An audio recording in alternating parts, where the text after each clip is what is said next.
Matthew Baker, pemain muda kita yang ikut bersama dengan Coach Nova di Piala Dunia ya di Qatar tahun yang lalu.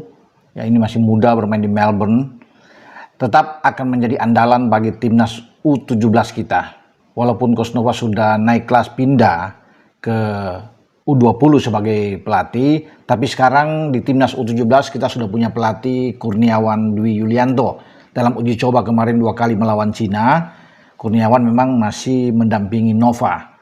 Ya, tapi sekarang Kurniawan sudah diberikan tanggung jawab penuh menukangi timnas U17 nantinya di 2 ajang.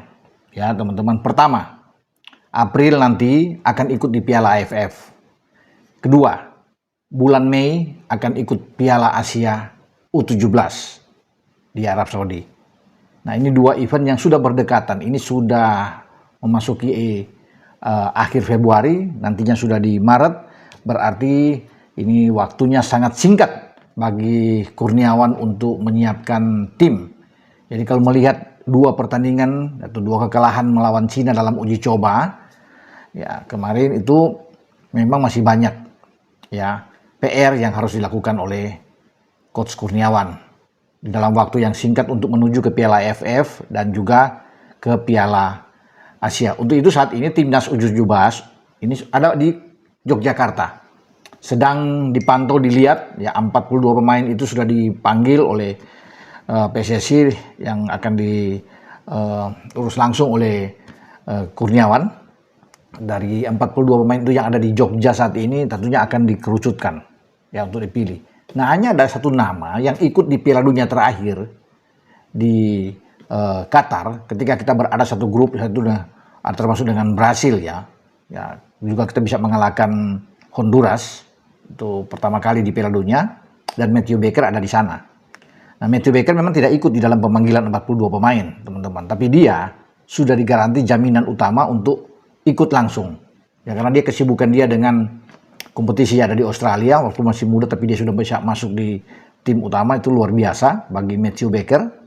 Dan dia memang tampil sangat konsisten ketika di Piala Dunia U17. Makanya dia tidak tergantikan sama sekali dan akan diandalkan ya.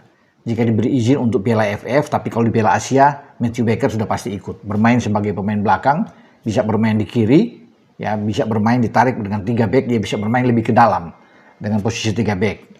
Ya. Dan saya kembali ke 42 nama ya yang dipanggil itu, ada 1 nama yang tetap ikut ya, Mirza Firjatullah dari Persik Kediri. Dia ikut di 2 laga uji coba dan dia satu-satunya yang bertahan dari skuad yang lama di Piala Dunia U17 dan tetap masuk di dalam list 40. Saya pikir bagi Mirza dia udah masuk lah, tinggal menunggu waktu ya untuk dipilih nantinya oleh Coach Kurniawan. Nah, itu nanti sampai tanggal 28. Kalau tanggal 23 kemarin memulai itu seleksi semua itu atau ada Jogja, nanti berakhir pada tanggal 28 Februari ya untuk bisa melihat nanti ini. Oke, kita doakan yang terbaik saja dalam persiapan timnas U17 ini dari Yogyakarta, terpilih mereka yang bagus untuk dimainkan nanti di Piala AFF bulan April dan juga berlanjut ke bulan Mei di Piala Asia, karena tetap target yang diusung adalah kita harus bisa lolos ke Piala Dunia. Karena Piala Dunia di Qatar itu kan setelah kita ikut kemarin di U17, itu tiap tahun. Jadi 5 tahun ke depan ini Qatar sebagai tuan rumah. Dan kalau kita sudah hadir di Piala Dunia kemarin, ya itu harus ikut lagi Piala Dunia tentunya. Ya, sayang kalau kita tidak bisa ikut. Tapi kalau di Piala Asia nantinya kita berada di grup yang agak berat. Ya, kalau bisa dikatakan. Ya, di grup B sudah diundi, ada drawingnya, ada Jepang, ada Cina yang kalahin kita. Ya, ada Qatar. Nah, ini kan 3 tim kuat yang kita harus bisa lolos. Kalau kita bisa masuk dari 16 tim yang ada terbagi dalam 4 grup nantinya, itu akan ada 8 besar. Kalau kita sudah bisa lolos ke 8 besar, artinya ada garansi untuk bisa lolos ke Piala Dunia. Dengan saya Bung Ropan.